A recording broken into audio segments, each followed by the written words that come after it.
ನಾಗರಿಕರಿಗೆ ಗೌರಿ ಗಣೇಶ ಹಬ್ಬದ ಆರ್ಥಿಕ ಶುಭಾಶಯಗಳನ್ನು ಬಯಸುತ್ತಾ ಪ್ರತಿ ವರ್ಷದಂತೆ ಈ ವರ್ಷವೂ ಸಹಿತ ಶಿರಾನಗರದಲ್ಲಿ ಅತಿ ವಿಜೃಂಭಣೆಯಿಂದ ನಡೆಯುವಂತಹ ಹಿಂದೂ ಮಹಾಗಣಪತಿ ಪೂಜಾ ಕಾರ್ಯಕ್ರಮ ಈ ಸಂಜೆ ಪ್ರತಿಷ್ಠಾಪನಾ ಪೂಜಾ ಕಾರ್ಯಕ್ರಮದೊಂದಿಗೆ ಪ್ರಾರಂಭವಾಗಿದೆ.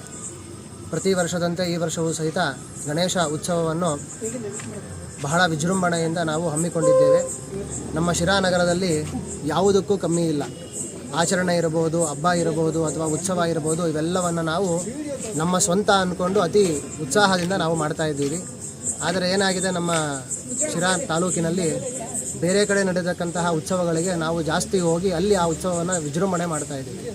ನಮ್ಮ ನಗರದಲ್ಲಿ ನಡೆಯುವಂತಹ ಹಿಂದೂ ಮಹಾಗಣಪತಿ ಕಾರ್ಯಕ್ರಮಕ್ಕೆ ನಾವು ಜನ ಜಾಸ್ತಿ ಆಗಬೇಕು, ಬೇರೆ ತಾಲೂಕಿನವರಿಗೆ ತೋರಿಸ್ಬೇಕು.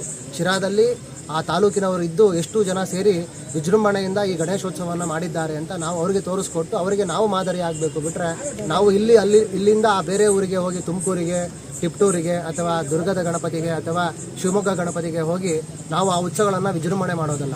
ನಮ್ಮ ಊರಲ್ಲಿ ನಡೆಯತಕ್ಕಂತಹ ಹಿಂದೂ ಮಹಾಗಣಪತಿ ಕಾರ್ಯಕ್ರಮವನ್ನು ಅತಿ ವಿಜೃಂಭಣೆಯಿಂದ ಮಾಡಿದಾಗ ಅದು ಶಿರಾ ನಗರಕ್ಕೆ ಹೆಸರುವಾಸಿಯಾಗಿ ಕರ್ನಾಟಕದ ಇತಿಹಾಸದಲ್ಲಿ ಒಂದು ಹೆಸರು ಉಳಿಯುತ್ತೆ. ಹಾಗಾಗಿ ನಮ್ಮ ಶಿರಾ ನಗರದ ಮತ್ತು ಗ್ರಾಮಾಂತರದ ಭಾಗಗಳ ಎಲ್ಲ ಭಕ್ತಾದಿಗಳು ಮತ್ತು ಯುವಕರು, ಯುವತಿಯರು, ಅಣ್ಣ ತಮ್ಮಂದಿರು ಎಲ್ಲರೂ ಬಂದು ಈ ಕಾರ್ಯಕ್ರಮದಲ್ಲಿ, ಉತ್ಸವದ ಕಾರ್ಯಕ್ರಮದಲ್ಲಿ ಪ್ರತಿನಿತ್ಯ ಭಾಗವಹಿಸಿ ಕಡೆಯಲ್ಲಿ ನಡೆಯತಕ್ಕಂತಹ ಹಿಂದೂ ಮಹಾಗಣಪತಿ ಶೋಭಾಯಾತ್ರೆಯಲ್ಲಿ ಪ್ರತಿ ಮನೆಯಿಂದ ಇಬ್ಬಿಬ್ಬರು ಬಂದರೂ ಶಿರಾನಗರದಲ್ಲಿ ಎಲ್ಲ ನಗರದ ಏನು ಪ್ರಮುಖ ಬೀದಿಗಳಿದೆ ಅದು ಭರ್ತಿಯಾಗೋಗ್ಬಿಡುತ್ತೆ. ನಾವು ಮನೆಯಿಂದ ಎಲ್ಲರೂ ಬರಲಿ ಅಂತ ಕರಿತಿಲ್ಲ, ಮನೆಗೆ ಇಬ್ಬರು ಕೈಲಾಗ್ತಕ್ಕಂತಹವರು.